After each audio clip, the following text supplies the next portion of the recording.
Okay.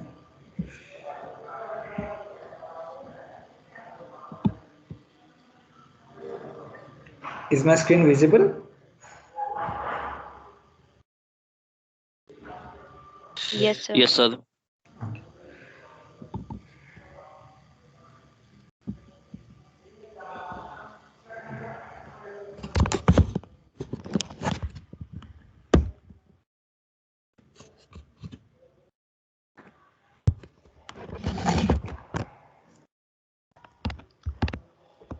Okay, so the first exercise which was left in the class was that show that C plus dot is a field. So this was an easy exercise. Is there anyone who has not done this exercise?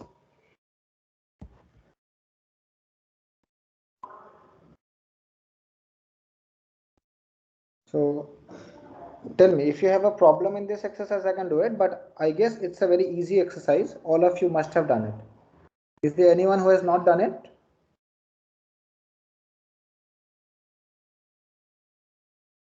Okay.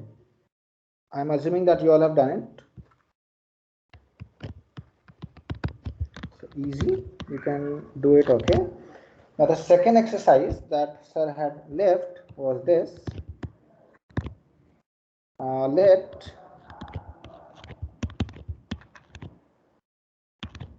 u v, it is visible, right, what I'm writing? Yes, sir.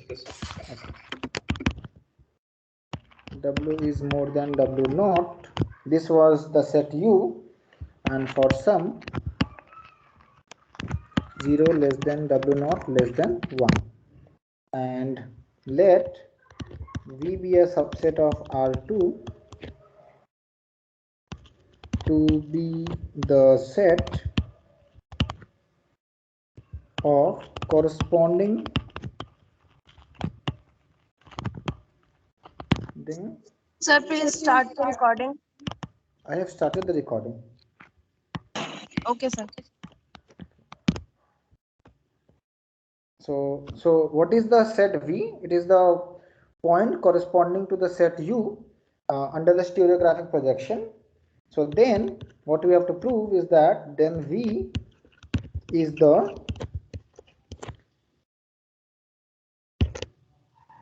exterior of the circle centered at the origin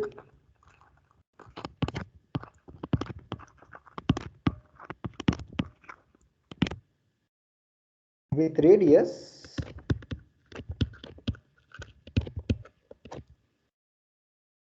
square root of W naught by 1 minus W naught. Okay, so I would like to solve this question.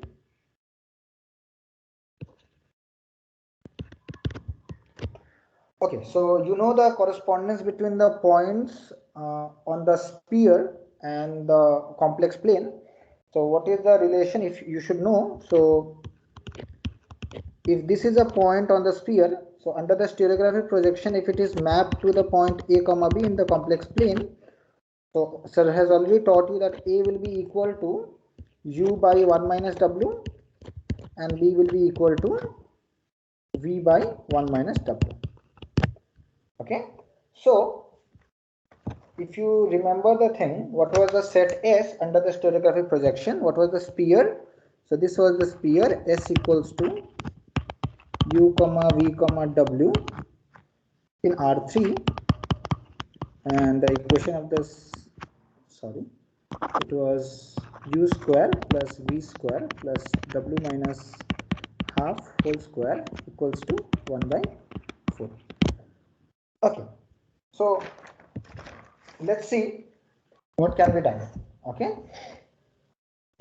look at the question properly. U is this collection U comma V comma W in S such that W is more than W naught, and W naught is a fixed point whose value lies between 0 and 1. So let us first determine the corresponding point in V. So if this is in U, if this is in U, So what will be the corresponding point in V? So if the corresponding, or if the point corresponding to u comma v comma w which belongs to u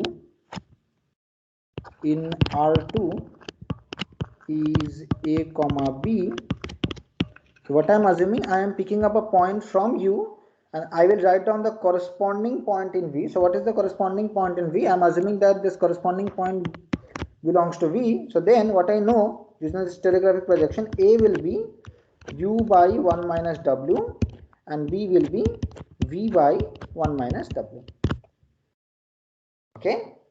So whenever I will pick up a point from u comma v comma w, I will get this point u by 1 minus w and v by 1 minus w in V.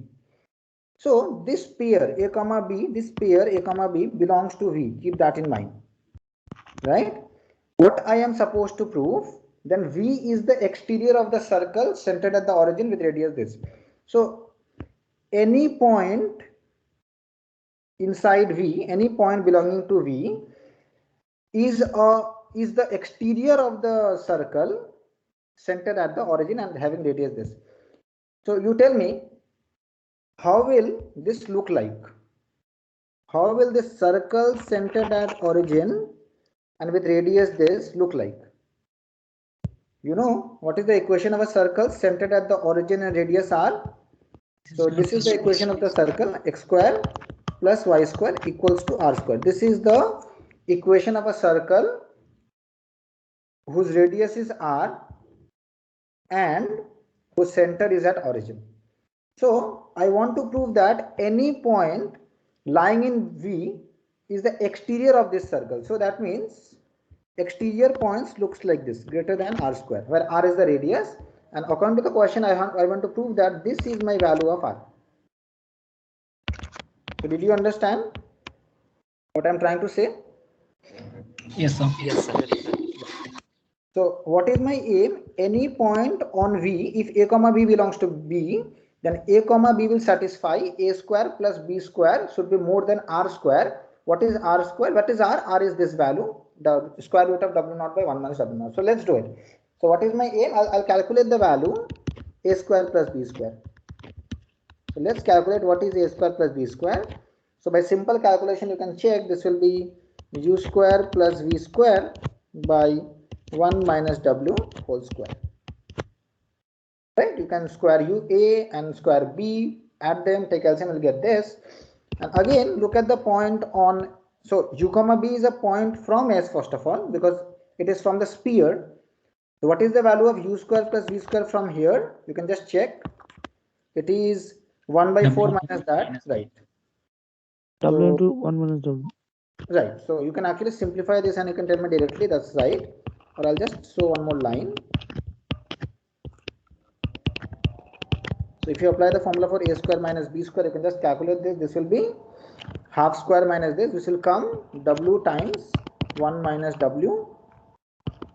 And this is 1 minus w whole square. So you can just cancel this. That will not be 0. So w by 1 minus w. So what I am getting, a square plus b square is exactly equal to w by 1 minus w. But don't forget that this point was from u, and any point lying in u will satisfy this condition. W is more than w naught. So what condition I'll use? So now simple inequalities I'll use. W is more than w naught, and if I take negatives both sides, the inequality will change. So minus w is less than minus w naught. I'm adding 1 both sides. So 1 minus w is less than 1 minus w naught. I'll now reciprocate. Why will I reciprocate? Because I need 1 minus w in the denominator. So 1 by 1 minus w. So again the inequality changes. This is greater than 1 by 1 minus w naught, because this is positive, because w naught is less than 1. and I'm multiplying. So again, w by 1 minus w is more than w naught by 1 minus w naught. Why this is true? Since w is actually more than w naught. So I'm multiplying the left hand side by a bigger number and the right hand side by the smaller number, and the equality was already more than. So what I am seeing, so thus a square plus b square is actually, which was w by 1 minus w, and this is more than w naught by 1 minus w naught. That is, a square plus b square is more than w naught by 1 minus w naught. I can take the square root because 1 minus w naught is positive whole square. So proving that a comma b lies in the exterior of the circle centered at 0 0 and radius w naught by 1 minus 1 minus w naught. Proved. Am I clear to everyone? Yes, sir. Yes, sir. Yes. If you have a problem, you can ask me. It's fine. So just have a look through it. If you face any problem, you can just tell me. The idea was very simple. Just using the fact from stereographic projection and just simple calculations.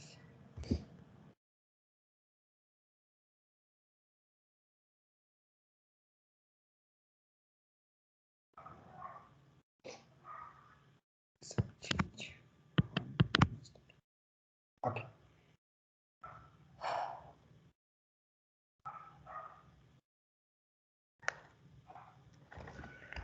So let's go to the next exercise which sir has left.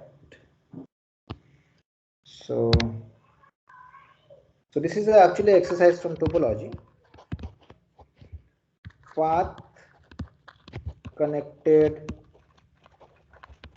sets are connected.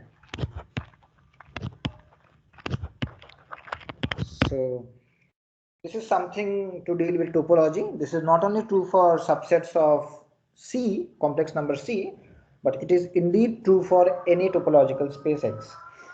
So before proceeding to this question, let me give you a very quick definition of connectedness and path connectedness, and sir has already discussed in the class. I'll just quickly write those definitions so that you can refer for the timing. So what is path connectedness or path connected?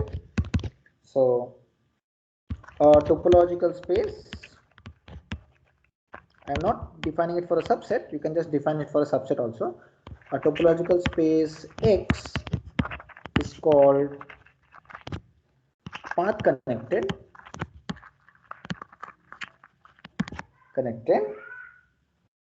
if for any 2 points a comma b in X there exists a path from A to B. And what is the meaning of a path, which sir has already discussed? So by definition of a path,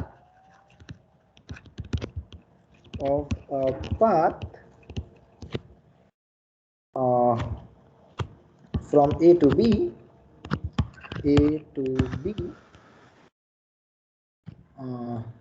a path. So a path from A to B is a continuous map P from 0 1 to the topological space X such that P of 0 is A and P of 1 is B. So this is the exact definition which sir has given in the class. So a topological space X, you can also take a subset of a topological space, is called path connected. So given any 2 points A comma B in X, you will find a path from A to B. And what is the definition of a path? This is the definition. This is a continuous map from 0, 1 to that set. Here my set is X, as you can see here. And P of 0 is A and P of 1 is B. And what is the definition of a connected subset? So let me also define what is meant by connected. So again the same thing, topological space X is called connected. It is called connected if it cannot, please note it, cannot, if X cannot be written as a disjoint union of two non-empty, each and every word here is important, open sets. So any topological space X is called connected if it cannot be written as a disjoint union of two non-empty open sets. So that is X cannot be written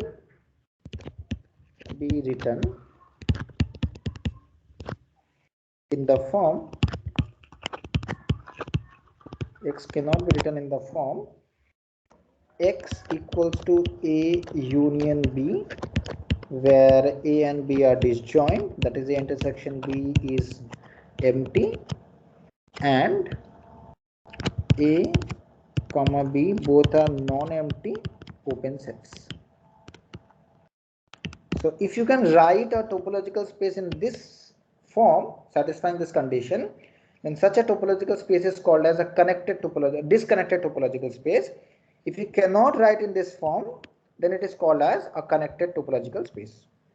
So first be clear with the definition, look at the definition of path connected and look at the definition of connectedness very properly, and then we will do the proof of this question. Path connected sets are connected. So first go through the definitions. I'll give you a minute to go through the definitions. Just go through them and then we'll show that path connected implies connectedness.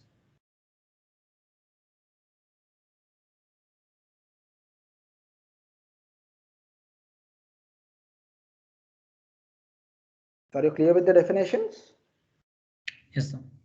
Yes. Okay. So proof. So now the proof to the question. I'm not doing for a subset, I'll just do it for a topological space, that's fine. So let X be a path connected. So it is given in the question that it is path connected, and I'll prove that if it is path connected, then it is connected. So let X be a path connected topological space.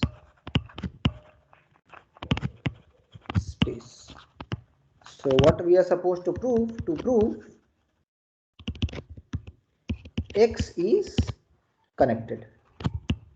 So this is our aim. Okay, so before proving that X is connected, I will assume a fact here, okay, which we'll do in topology. Otherwise, this proof will become very difficult for those of you who don't know topology much. So I'll just use a fact from topology, a fact. So what fact I'm using, that the closed interval 0, 1 is connected subset. Is a connected subset of R. So this fact I am assuming, okay. You can just use this fact in this proof, and this all right to use. So you will do this in topology, that the intervals and the singletons are connected subsets of R with usual topology, okay. So I'll assume this fact for proving this.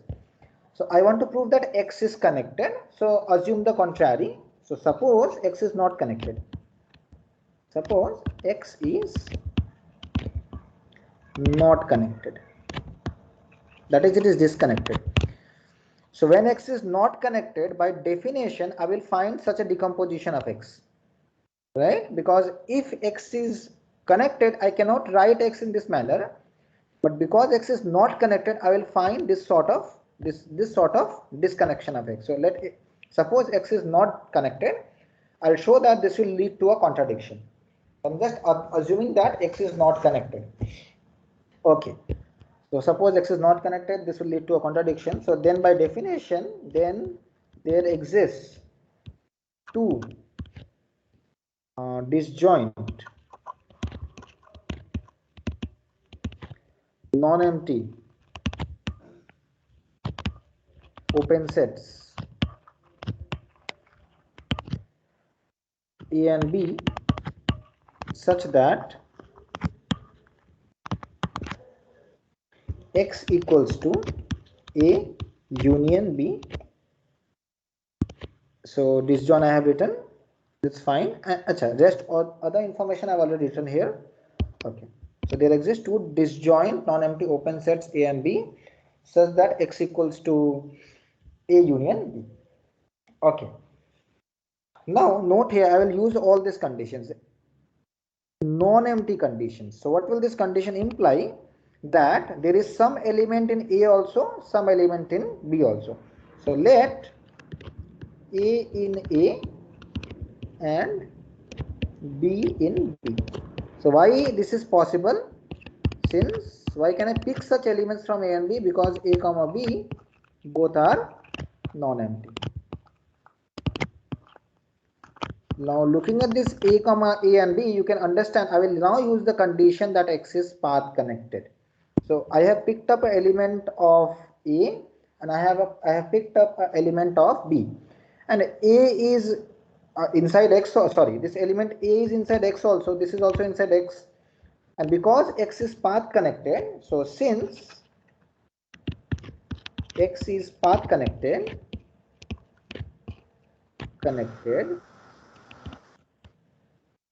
there exists a path P from 0, 1 up to X such that P of 0 is A and P of 1 is B. Am I clear up to here, whatever I have written? Yes. Yes, sir. Yes, sir. Okay. Okay. Now using this fact, I will prove that 0, 1 is disconnected, which will contradict this fact. So using this path, so this path is continuous. By definition of a path, it is a continuous function. Acha. Now what I have? Okay. So Interaction B is empty. no. B is not empty. You cannot say that because by definition, A and B both are non-empty. Look at it. That is the reason I can pick some elements from B. So look at the definition of this map. So can I say, acha, sir, just a minute. Can I say this? Do you agree? Yes, sir. By definition of this, so because P maps everything here to here, so the inverse function, it may not be a function, but the inverse image of X will be whole of 0, 1. Yes, sir. Right. Yes. So but I'm using the fact that what is X? X can be written as A union B. Just look at this line, right? So X is A union B, which is 0, 1. And by definition of this F inverse or P inverse, so this is P inverse A union P inverse B. I hope you all will agree with this. Yes, sir. Yes, sir. Right. So my claim is that this set, suppose this has X, I'll not take X, suppose this has Y, suppose this has U, and suppose this has V. So what I have proved that Y is a union of U and V. This is U, this is V, and this is Y, suppose. So what I have proved that Y is a union of this U and this V.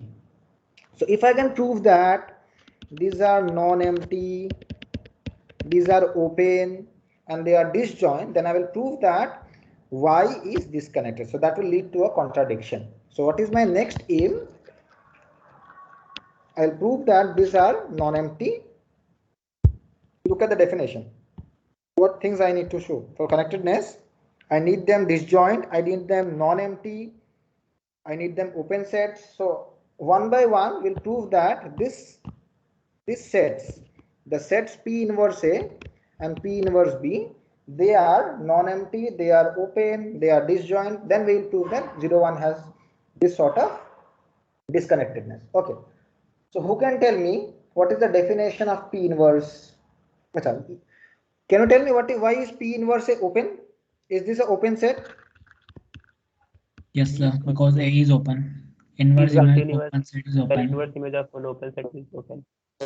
That's correct. So since this follows from continuity, since P is continuous and A comma B are open in X, so therefore P inverse A, inverse image of open sets are open under a continuous function. So P inverse A and P inverse B are open in 0, 1 because the domain is 0, 1.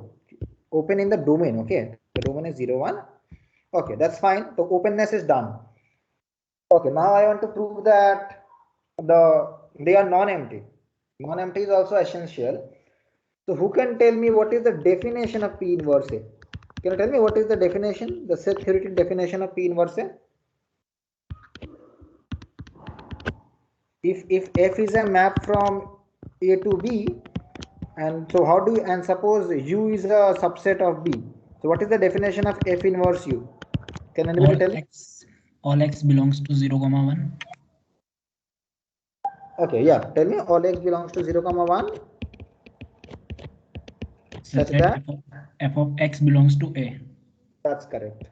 So this is a very basic definition of, this is how you define, okay? This is how you define all those elements in A whose image belongs to U. So this is the definition of F inverse U.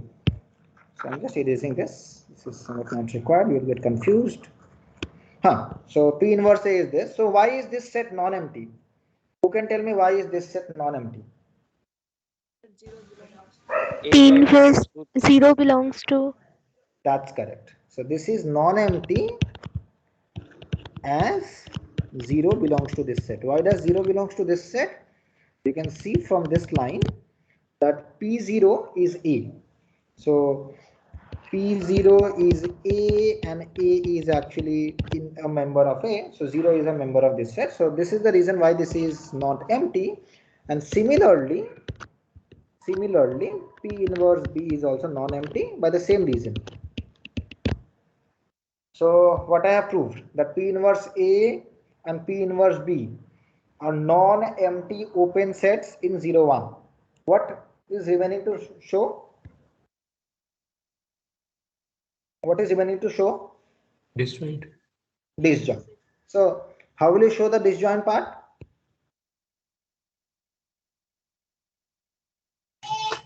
Take any point from A and B are intersection. disjoint. Okay, I just say that, or suppose I will start with the contrary, that suppose they are not disjoint. So suppose this intersection this is not empty, so that will imply there is some point, suppose X is or Z is here, so Z belongs to P inverse A intersection P inverse B, and this is nothing but P inverse A intersection B. So this means that P of Z is a member of A intersection B, but which is a contradiction because A intersection B is empty. correct. So therefore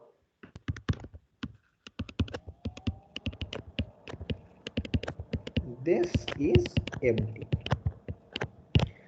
So what I have proved, just see here what I have proved, that look at just this line, I'll just underline this line. What I have proved that 0, 1 can be written as a union of two disjoint non-empty open sets, and which will contradict this fact that 0, 1 is a connected subset of R. So if I call this a star, so star implies that 0 1 is disconnected. So a contradiction. So why this contradiction occurred? Because I had assumed something wrong. What something wrong I had assumed that suppose X is not connected. So therefore, what it means X is connected. This completes that. So is there anyone who has not understood something? Can ask me. This is something to deal with topology. This is not only true for a complex set of complex numbers, it is also true for any topological space.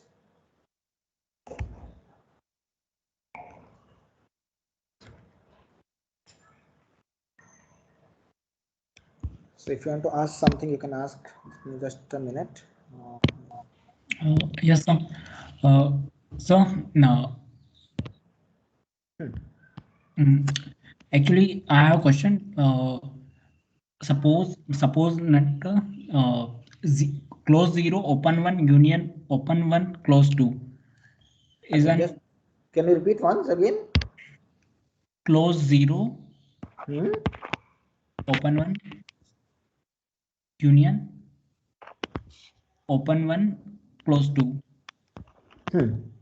This is clearly and disconnected set. Okay. So how can we find two non-empty open disjoint subset? मतलब यहाँ पे कौन से वो sets होंगे? Acha, so you are saying that, so this is my 0, this is my 2, and here this 1 is not here, right? So this and 1 is not here, like this. This is 1. Yes. So this itself are open sets in this one, 0 to 1, and this is the set you are considering, right? The set is 0, 2 and minus the point 1. And this is an open set in this one. तुमको लग रहा है that this is not open set, right? This is not an open set in R, but this is an open set here. This is an open set in 0, 2. This is the reason I am always writing these are open in the domain. So have you read of something called a subspace topology or index topology? Sir, let us consider it is in R. Then Sorry. Let us consider this set is in R.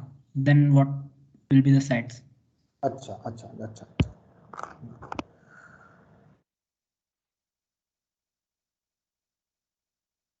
Okay, no, we are not getting the definition. Look at the definition. If what sir has, I have given this for a topological space X. If I consider here any subset of X, then this should be open sets in that subset. If you are taking a subset here a subset A of a a subset Y of a topological space X is called connected if blah blah blah Y is equals to A union B, A intersection B is empty, and A and B are open sets. This will not be X anymore. This will be Y. So even if you are considering this as a subset of R, this is itself a disconnection of that subset because these are open in this set. Okay, sir. Now definition is clear. Yeah, if you see the definition clearly of connectedness, it says that the set you are considering, you have to consider the open set in that set, not in the whole topological space. Okay? Yes, sir. Definition is on the subspace topology, not on the whole topology. That's correct. Yes. Okay, anyone who has any more questions? Sir, Yes.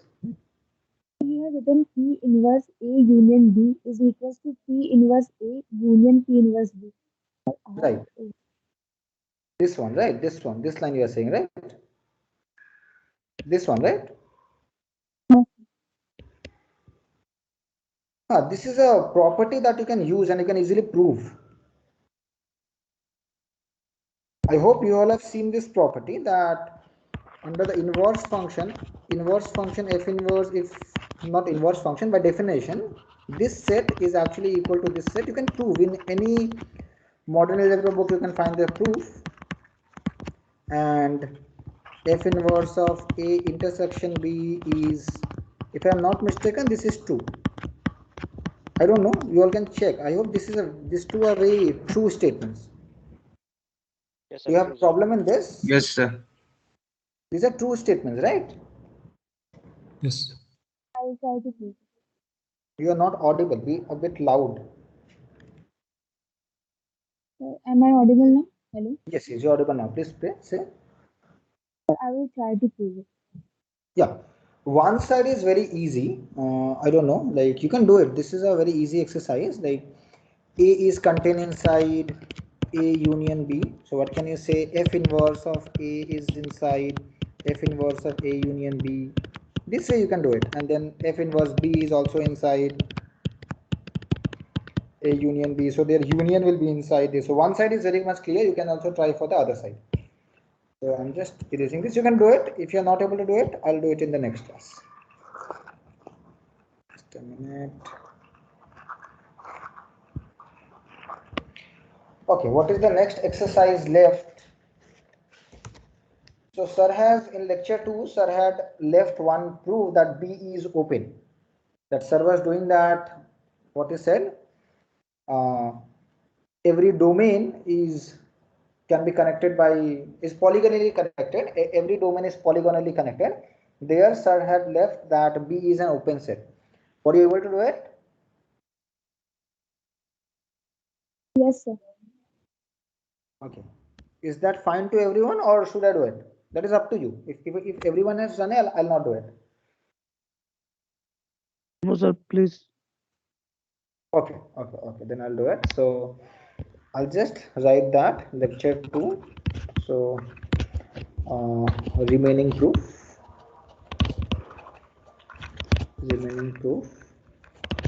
So what was remaining to show that B? What was B? So Z0 was any point in that. So what was the definition of B? I forgot. Can anybody tell me? What is the Yes, sir. definition? Z belongs to D such that there is no path from Z to Z0. There is No path. path No path to from Z to Z0 to Z, right? Yes, sir. From Z0 to Z or Z to Z. So this set you want to prove this set as open. Write this more clearly. Z0 to Z.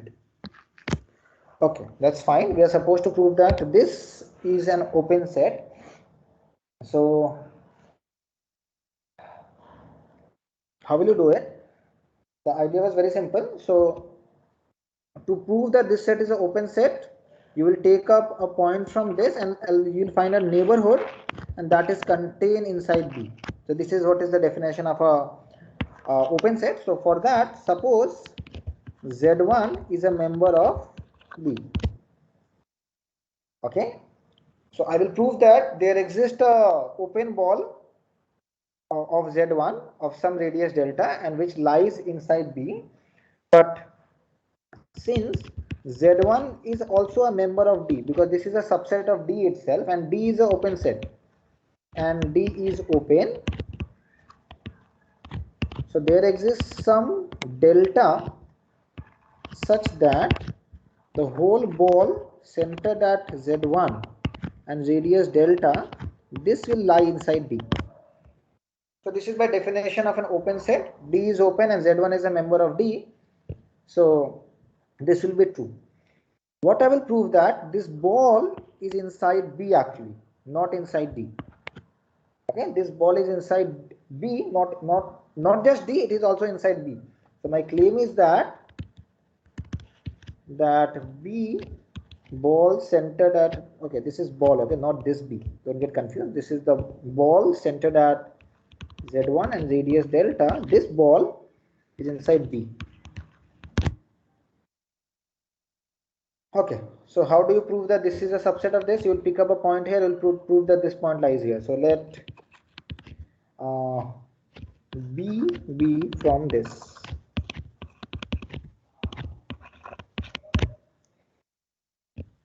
Okay.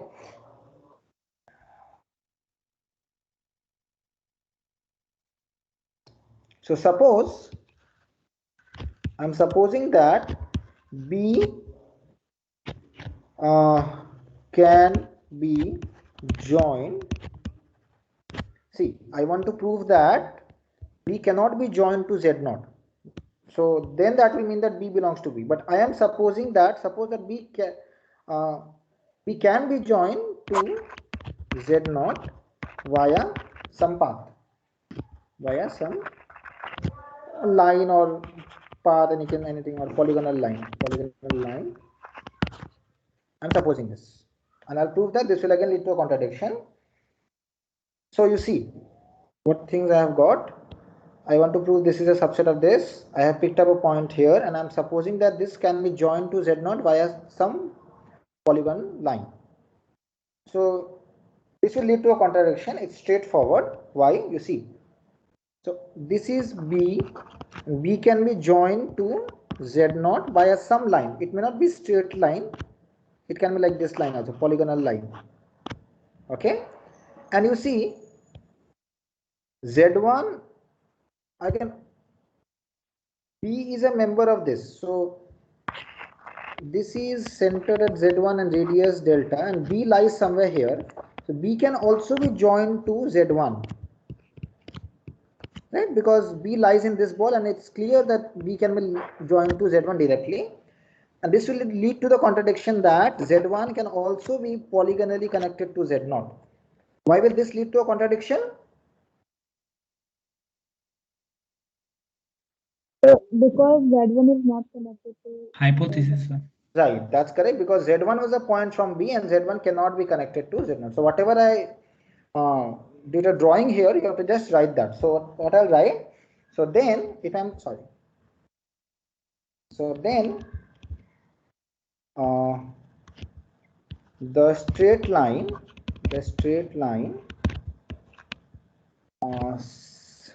you can just write that joining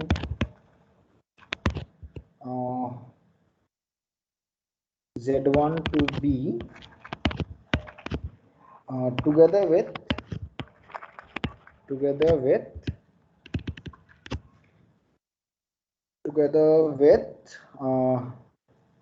the polygonal line from B to Z0 gives a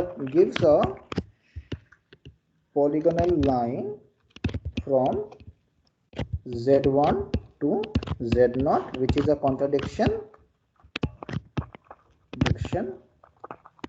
as Z1 belongs to B.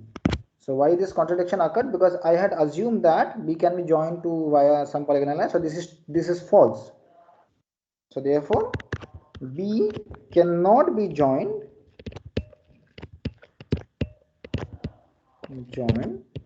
to Z0 via some polygonal line, and this implies B is a member of B.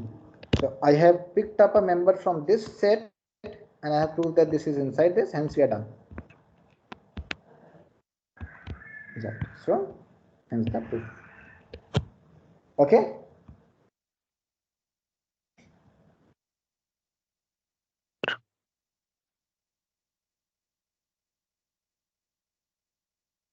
So the one more exercise was remaining.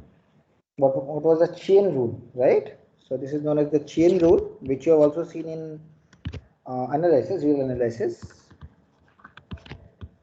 while doing differentiation. So a similar chain rule holds for complex analysis also. Let G is a function from U to the field of complex number, and F is a function from B to the field of complex numbers, and both are differentiable function. B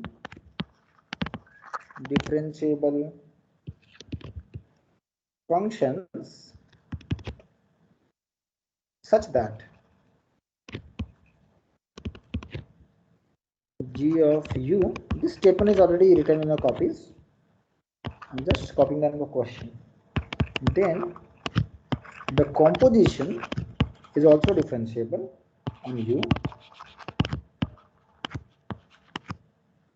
and the derivative of the composition at some point z is nothing but derivative of the function f at the point zz and the derivative of g at z. So this is called as the chain rule. You have already seen this chain rule before. Okay. Is there anyone who has done the proof to this one?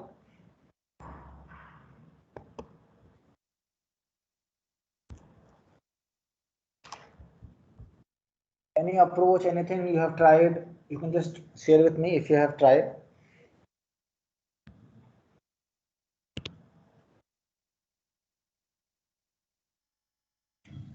No, sir. Okay. So this proof is easy but a bit lengthy and requires a lot of concepts. So I'll try to. I don't think so. I'll be able to complete this proof today. So let's say let me start. We'll go very slow to understand the proof. Okay. So you want to prove that this is differentiable on U. Pick up any point from U first of all. Okay. Pick up any point from U. So let Z0 be some point in U, and you want to prove that this composite function f compose z is actually differentiable at Z0. This is your aim to prove. Okay, so Z0 is a member of U and G is a differentiable function. So therefore, the derivative of G exists. Do you agree? It's very simple. Why it will exist? Because G is a map from U to C and it is a differentiable function. So whenever I will pick up a point from U, at that point G will be differentiable. So the derivative of G at Z0 will exist and f dash at GZ0 exists. Who can give me the justification to this thing? Sir, because f is also differentiable. Okay, so what about whatever why I have taken the point f is differentiable, that's right, but I have taken the point GZ0 and not just Z0. I'm saying GZ0 that belongs to Because sir, f is differentiable domain on of G f. and G contain in V. right, whatever I could hear. See, yeah, G, this will belong to G of U by definition because Z0 is here. So GZ0 is a member of GU and this is contained inside V. So this is a point in V. So this is a point in V. And again, f is differentiable on V. So this is a point in V. So f dash of GZ0 also exists. I hope I was able to justify this fact. Yes, sir. Okay. Okay. So just to make things simple, we'll write. I will change the notation. So write W0 as G of Z0. So just to make things simple, I'm just changing the notation. So write G of Z0 by Z0. So what we can write this as, this can be changed to f prime of W0 exists. Just changing a notation, being a bit lazy, nothing else. Right. So I'm just changing that W0 is G of Z0 and f prime at W0 exists.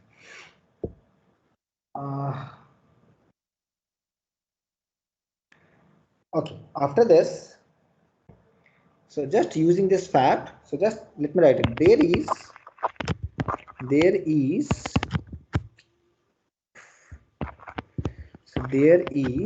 then some epsilon neighborhood or ball, you can say, centered at W0 and radius epsilon, and this is epsilon neighborhood of W0, such that in that neighborhood we can define a function phi, I'll justify, let me first write it down, okay, such that phi is defined like this. Phi of w is defined like this. It is fw minus fw naught by w minus w naught minus f dash at w naught when w is not equals to w naught, 0 otherwise, that is when w equals to w naught. We can define such a function. Let me before this by star. Achha, who can tell me why this is true? Any justification that you have for this line, whatever I've written? There is then some epsilon neighborhood centered at w naught and radius epsilon, such that in that neighborhood we can define like this.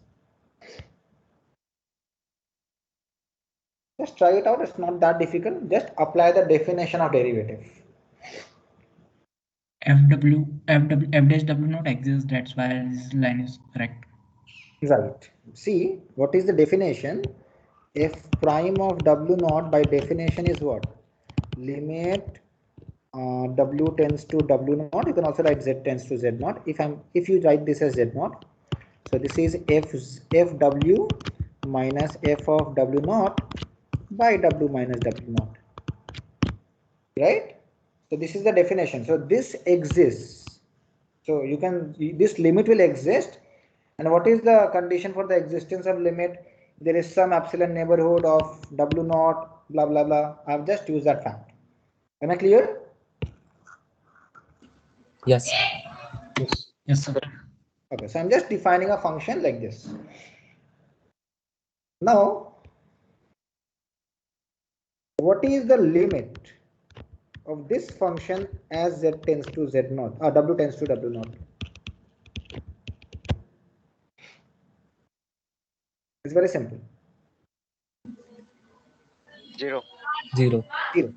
Because as w tends to w naught, this tends to this is nothing but w prime w, and this is a constant. So this is w f dash w naught, this is f dash w naught. The difference will be 0.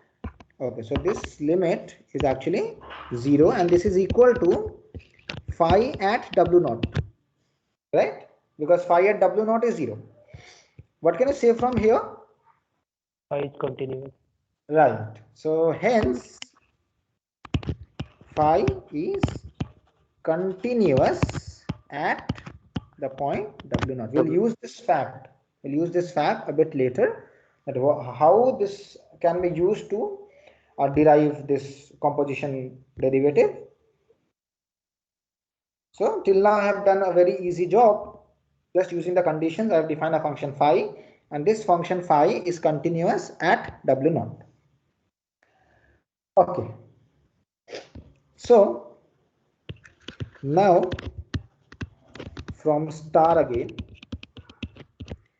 So just use some cross multiplication and just do some basic algebra. You'll get to know that from star what I have, f of w minus f of w naught. So I'll send this guy on the left hand side. So this is equal to this will become positive plus phi of w, and here I have, this will go w minus w naught. Can I say this?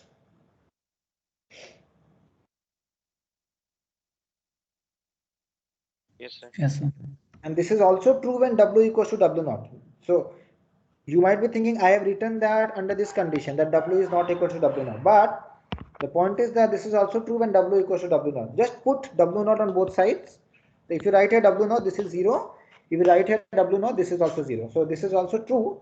So this is true. So this holds for all w satisfying w minus w naught less than epsilon. So this holds for all points in this neighborhood, and even it is also true for when w is equal to w naught. Okay. Okay, so this line will also be using, call this as double star. Okay. So I have just used, to determine this function phi, I have just used this condition that this exists. So now we'll use this condition to determine, to get something else, that this also exists. So let's write this down. Since g prime of z naught exists, and so you know differentiability implies continuity, sir has also proved this. So and g is therefore differentiable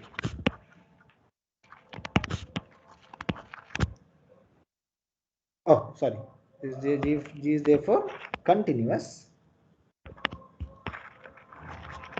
at z naught. So just apply the definition of continuity. Okay, so since g is differentiable at z naught, that will automatically imply that it is continuous at z naught. So just applying the definition of z naught. So I hope you all know the definition of z naught, continuity. So for any epsilon, so instead of taking any epsilon, I'll be choosing this particular epsilon. Okay, which I have already found out here. So there exists some epsilon, so I'll be using that epsilon. So for the chosen epsilon, there exists a delta positive such that, so can you tell me the definition of continuity after this? Such that what will happen? Mod G Z So, minus G Z not less than epsilon. so first of all, for all z lying in this neighborhood, satisfying, for all z satisfying z minus z naught less than delta, we have modulus of f w minus, sorry, not f w, g, no, g w, just a minute, so sorry, I'm going, g z minus g z naught is less than epsilon. Do you agree with the definition of continuity? Yes, sir. Yes, sir. Yes, sir. Right. So that is, for all z satisfying this, we have mod of gz minus gz naught is what? W naught.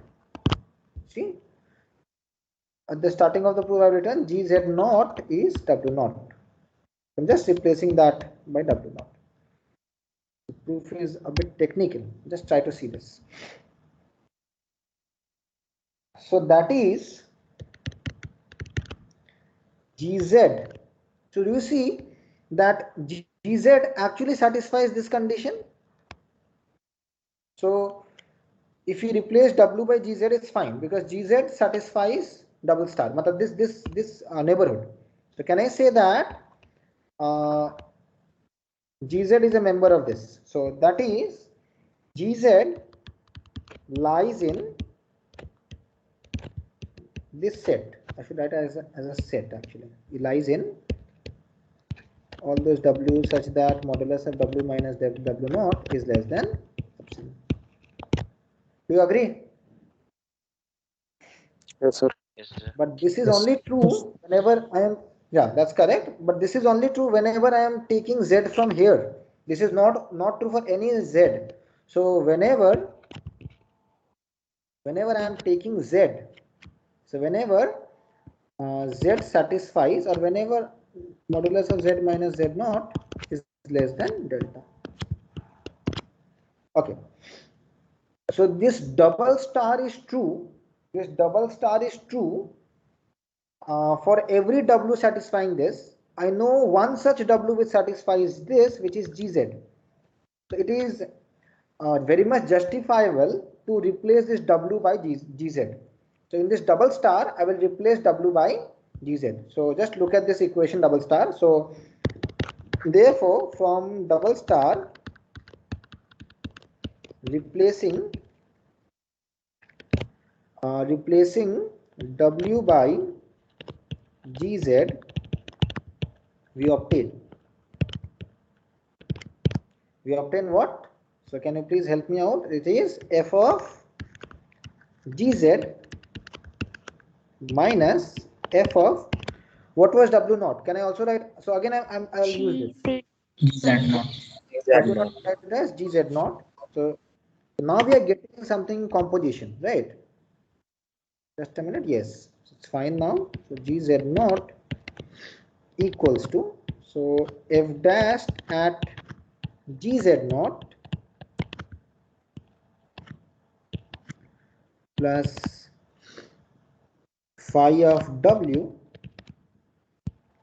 and W is again GZ minus GZ naught. I hope I have written everything correctly. And this is true. So we obtain, this is true for all Z satisfying. This is very important. This is true only for those Z satisfying this. Z minus Z is less than delta. That's correct. That's correct. Just write this properly. Right. So it's time. Can I take 5 more minutes, or do you have a class? No, sir, you can. Okay, I'll just take 5 more minutes. I'll just complete the proof. We are almost going to complete. Otherwise, I have to do it in the next class. Okay. Right. So I will also assume that this is, I'm just replacing one point. I am not taking Z naught. Okay. So I am just replacing Z naught, and so I'm dividing both sides by Z minus Z naught. This is in multiplication. Dividing one will do the job. And why I can divide by Z minus Z naught? Because I'm now assuming that suppose Z is not equal to Z naught. Okay, I'll just put an extra condition now. Okay, now we are done. So taking limit. So you can see the definition of differentiability clearly now. So taking limit as Z tends to Z naught, and noting that G is okay, just a minute. I have forgotten to replace this W. This is G of Z. So taking limit as Z tends to Z naught, and noting that G is continuous at, have I done a mistake? No, it's fine. No? G is continuous at Z naught, and phi, the map phi is continuous at GZ naught. Why phi is continuous at GZ naught? I hope I have made a mistake. No, it's fine. Right. So omega naught is nothing but G of Z naught. Right. So G is continuous at Z naught and phi is continuous at GZ naught. So the composition of two continuous functions is also continuous. So phi composition G is also continuous at Z naught. So can you tell me what will be this limit?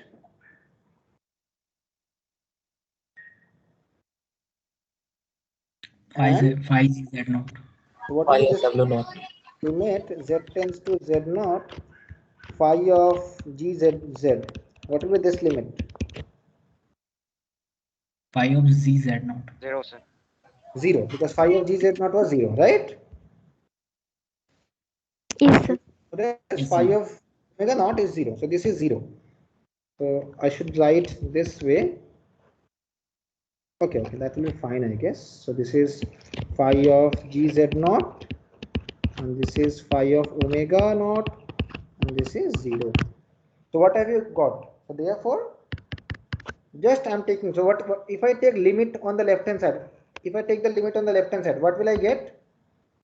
This is by definition derivative of the function f composition g at the point z0. Do you agree? Yes, sir. Yes, sir. As z tends to z0, by definition of differentiability, the left hand side is this.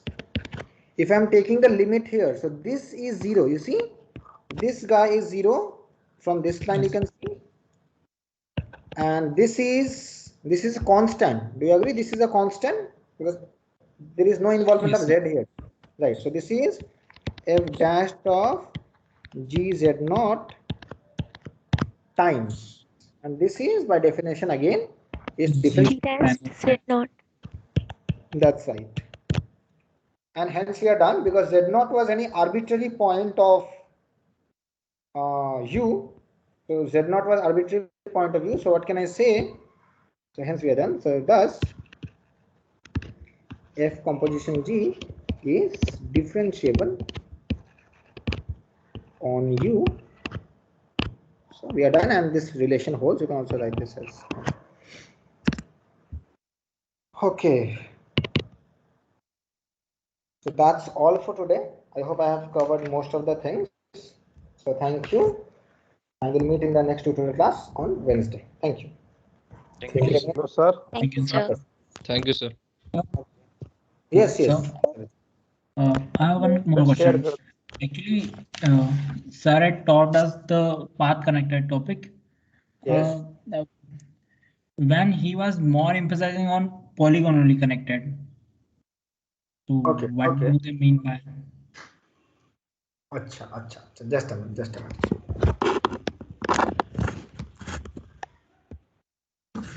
Path connected Actually, and what do they mean by not? Why they emphasize more see. on polygonally connected? Okay, okay. I got That's the your thing I wanted to know. good point. Where is my drawing kit? Yeah. You will see that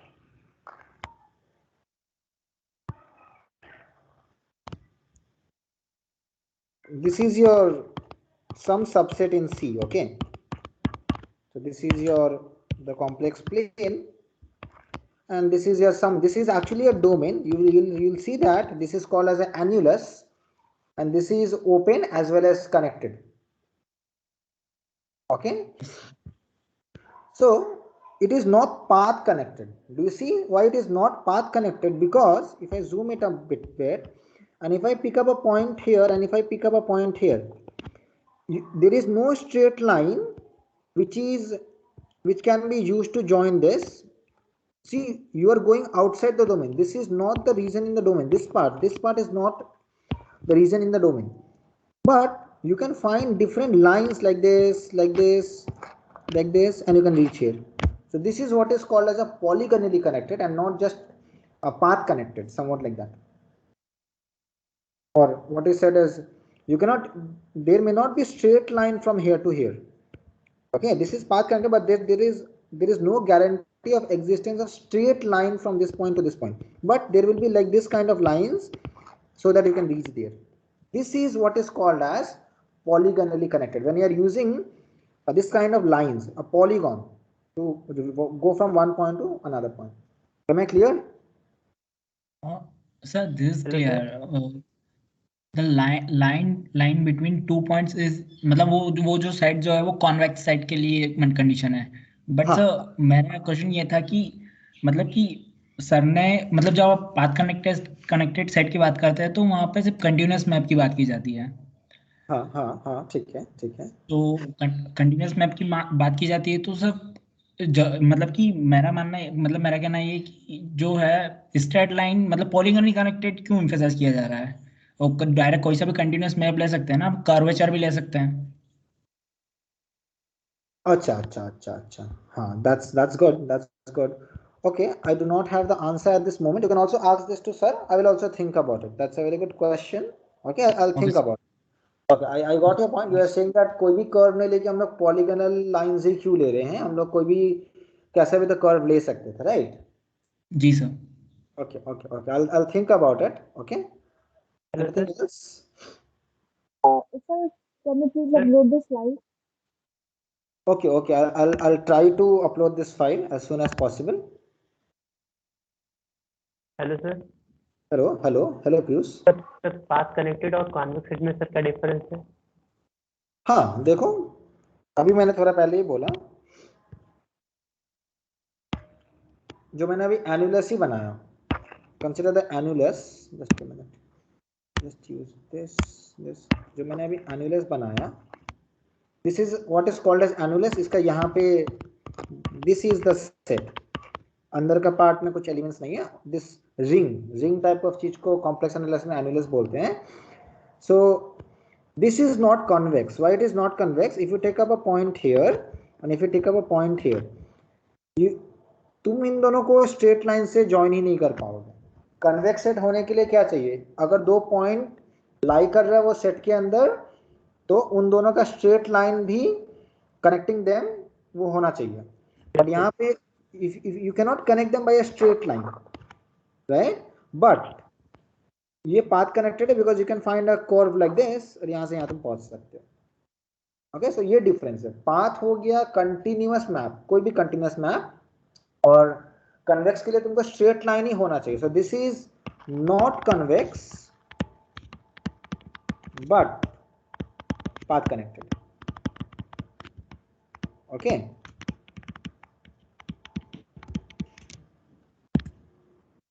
yes sir. okay. Anything else? No, sir. Thank you. Have a good day. Thank you.